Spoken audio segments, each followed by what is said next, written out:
ጁቬንቱስ ከጋላታሳራይ ልብ ሰባሪ የሆነ ጌማ እግር ኳስ ግን ጨካኝ ናት፣ ፍትሃዊ አይደለችም። አባቴ ማን ጌሙ እንዴት እንደነበረ ላስረዳችሁ። ከዚህ በፊት የሰሯቸው ቪዲዮዎች በሙሉ ላይ ጁቬንቱስ እንደሚያልፍ አስቤ ነበር የሰራሁት።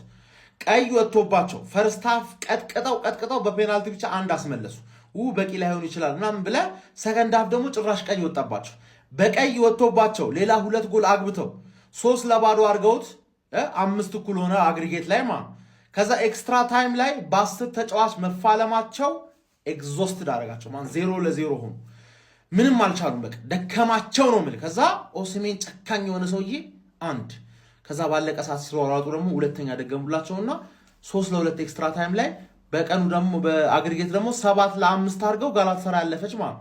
ከዚህ በፊት የሰራሁት ቪዲዮ ላይ የጋላታሳራይ ወይ አትሌቲኮ ጁቬንቱስ ወይ ጋላታሳራይ አላፊ እና አትሌቲኮ ከሊቨርፑልና ቶተናም ጋር ይገናኛል። አሁን ስዊች ይደረግ። ቶተናም ከአትሌቲኮ ማድሪድ ጋር ሊጋችን ይችላል አይችልም የሚለውን ቴስት ታሳይናለህ። ጋላታሳራይ ግን ከሊቨርፑል ጋር ያልተጨረሰ ሂሳብ አለው ማለት በሜዳው አምጥቶ 1-0 ስላሸነፈው አንፊልድ የመሰለ ቫይብ መፍጠር የሚችለው ቡድን ከሁለቱ በአሁኑ ሰዓት ጋላታሳራይ ነው። ምክንያቱም ስሎት አንፊልድ ማስመሰል ስላልቻለ ማለት። ስለዛ ሁለተኛው ጨዋታ በአንፊልድ ነው። የመጀመሪያው ጨዋታ ሄደው ያውላ ሚጮህ ኢስታንቡል ውስጥ ያውላ ሚጮህ ደጋፊ አልፎ ተወጥተው መምጣት ይችላሉ ወይ የሚለውን ነገር ማየት አለብን። ከሜዳው ውጪ ስለማይረባ ጋላታሳራይ ተጫዋቾች ቀይሮ አስገብቶ ምናምን ነገር ፍሬሽ ተጫዋቾች ጁቬንቱስ ተሳምባቸውን ተፉት። ሲያሳዝኑ በእናትህ አንድ መከታተለው እዛ ጣሊያን ያለ የቲክቶክ አለ የጁቬ ደጋፊ ማለት ምን ያህል እንደሚያብር ነው ማየት ፈልገው። ዋተ ጌም ልብ የሚሰብር ጨዋታ ግን ዋተ ጌም ነው የምልህ አባቴ። ተይ በእናትህ ምን አይነት ቡድን ነው ጋላታሳራይ የሚሉት ቡድን? አንተ ካሸነፍ በ90 ደቂቃ አታሸነፍም እንዴ? 3 የጎል ብልጫ ይዞ መጥቶ ማለት ነው በቃ ተቀለበሰበት። አንተ 3 አገቡበትና 5 እኩል ሆኑ ፈርስት ሃፍ ላይ። ለዛውም እኮ በቀይ እኮ ጁቬንቱስ ተጫዋች ወጥቶበት ነው 2 ጎሉን ማስቆጠር የቻለው። ከዛ በኋላ 2 ጎሉን ማስቆጠር የቻለው በቀይ ተጫዋች ወጥቶባቸው ነው። በጎዶሎ ተጫዋች እንዴ ያናዳል። እኔ ማለፍ የነበረበት ጁቬንቱስ ነበር። ሳልፈልግ ጁቬንቱስን መደገፍ ጀመርኩኝና በተጨማሪው ደቂቃ ላይ እንግዲህ ኡስሜንና አግብተው ሲያሸንፏቸው የመረን የተናደርኩት የመረን ተበሳጩ። ምን አገባኝ መበሳጨት አይደል የለብኝም እኮ ግን ያናዳል። በቃ አንተ 3 የጎል ብልጫ ይዘህ መተህ ተከላክለህ ይዘህ መውጣት ያቀታል። 3 ታጫ ሆነ በኋላ እንደዚያ ቆይተውንም ያሸንፋሉ። ህጅ ሲያናድበና ይሄ እኮ ትርፉ ድካም። እኛ መንቀልፍ ጦት ነውር አይደለም እንዴ? ነውር እኮ ነው። ጁቬንቱስ በጣም አሳዛኝ ተሸናፊ ሆኗል። በጣም አሪፍ ጨዋታ ተጫውተው ነበር። የመጀመሪያውን ጨዋታ 5-2 ተሸንፎ ያለቀ ጨዋታ መስሎ ነበር። ነገር ግን ጁቬንቱስ በዚህኛው አሪፍ ካምባክ አድርጎ 3-0 እየመራ ነበር 90 ሚኒት የተጠናቀቀው። ከዛም ወደ ኤክስትራ ገብተው በቃ ካምባኩን ይጨርሳል ጁቬንቱስ ያልፋል ተብሎ ሲታሰብ ቪክቶር ኦሲሜን ያገባ። ከዛ በኋላ ጋላታሳራይ ድጋሚ ይልማዝ አገባና 3-2 ጨዋታው ተጠናቀቀ። በአጠቃላይ ውጤት 7-5 ጋላታሳራይ አሸንፎ እንግዲህ ጋላታሳራይ ወደ ቀጣይ ዙር ማለፍ የሻምፒየንስ ሊግ የጥሎ ማለፍ ጨዋታዎች ራውንድ ኦፍ 16 ለመቀላቀል እንግዲህ አሁን ላይ ተጠናቋል። በዚህ መሰረት አትሌቲኮ ማድሪድ፣ ሊቨርኩሰን፣ ቦዶ ግሊምት፣ ኒውካስትል፣ አትላንታ፣ ጋላታሳራይ፣ ፒኤስጂ እና ሪያል ማድሪድ ወደ ቀጣይ ዙር ማለፍ ችሏል። ቀውጢ ጨዋታ እዚህ ጋር ቀረ። ከምሬን ነው የምላችሁ። ጋላታሳራይ ከጁቬንቱስ በድምር ውጤት አጠቃላይ ማለት ነው ጋላታሳራይ 7-5 ባሸነፈበት ጨዋታ ጁቬን አለማድነቅ አይቻልም። ምንም ያው ቢሸነፉም ከምሬን ነው የምላችሁ የመጡበት መንገድ። ምክንያቱም ጋላታሳራይ እንደምታውቁት ባለፈው 5-2 ነበር ያሸነፋቸው። ዛሬ ጁቬንቱስ 3 ጎል አስቆጥሮ 5 ሆኖ ነበር። ሊያውም ማለት ነው ቀይ ካርድ ሁሉ ወጥቶባቸው አቻ አድርገው ነበር ማለት ነው። ኤክስትራ ታይም ላይ እንግዲህ 2 ጎል በጋላታሳራይ ተቆጥሮባቸው ጨዋታው እንግዲህ በድምር ውጤት 5-7 መጠናቀቅ ችሏል። እጅግ በጣም አዝናኝ የሆነ ጌም ነበር።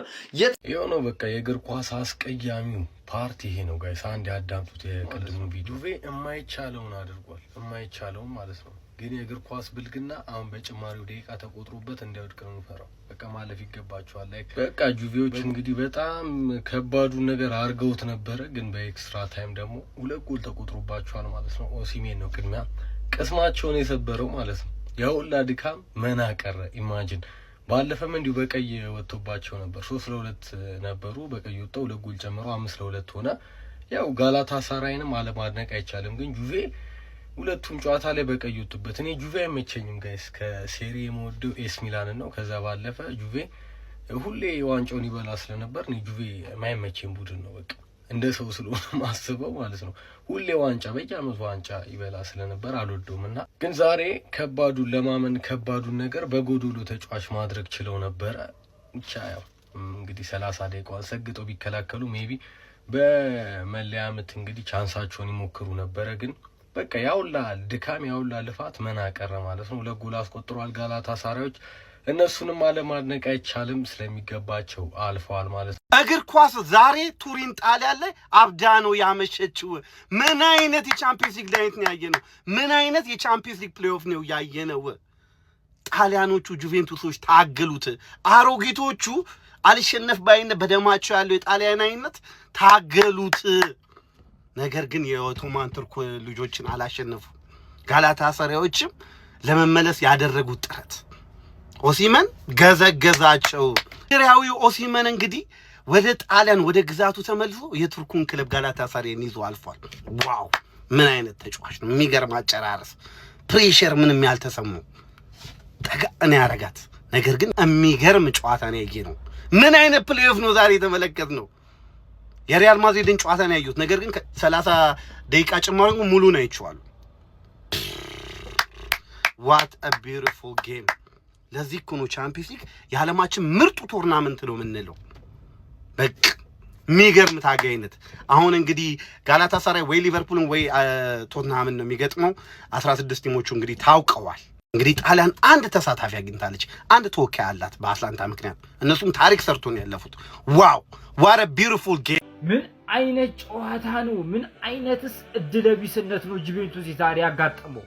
አንተ የጣሊያን ክለቦች ማለት ነው ምንም መጨረሻቸው የሚያምር ክለቦች አይደሉም ማለት ነው። ጁቬንቱስ በስነ ስርዓት ዛሬ ጋላታሳራይን ገንድሶት ሊያልፍ ነበር፣ ግን ደደብ የሆኑ አጥቂዎች አጋጥሞት በተለይ ኤክስትራ ታይም ላይ የገቡ ሰዓት ላይ የነበሩት የሚሳቱት እድሎች፣ ያንን እድል ደግሞ ጋላታሳራይ በስነ ስርዓት ተጠቅሞት ከሞት ወደ ህይወት መጣ። ይሄ ጨዋታ ካመለጣችሁ ጋይስ በቃ እግር ኳስን ማለት ነው በስነ ስርዓት ማቆም አለባችሁ ማየት ማለት ነው። ግባና ይህን ጨዋታ ይው ጁቬንቱስ በቀይ ካርድ ወጥቶበት ጋላታሳራይ ላይ ሬሞንታዳን በስነ ስርዓት መስራት የሚችለውን እድል አበከነው። ጋላታሳራይ ደግሞ እድሉን ወደ ነብስ ቀየረው። ምን አይነት ጨዋታ ነው! ሲያምር ማለት ነው ሲያምር በቃ ጁቬንቱስ አሳዛኝ ተሰናባች ሆኗል። እኔ ግን ምን ብያችሁ ነበረ? ይሄ የአውሮፓ ሻምፒዮንስ ሊግ ፕሌይኦፍ ጨዋታዎች በቃ እብደት የበዛባቸው ጨዋታዎች ናቸው። አሁንም ሌላ እብደት የበዛበት ጨዋታ ነበር የተመለከትነው።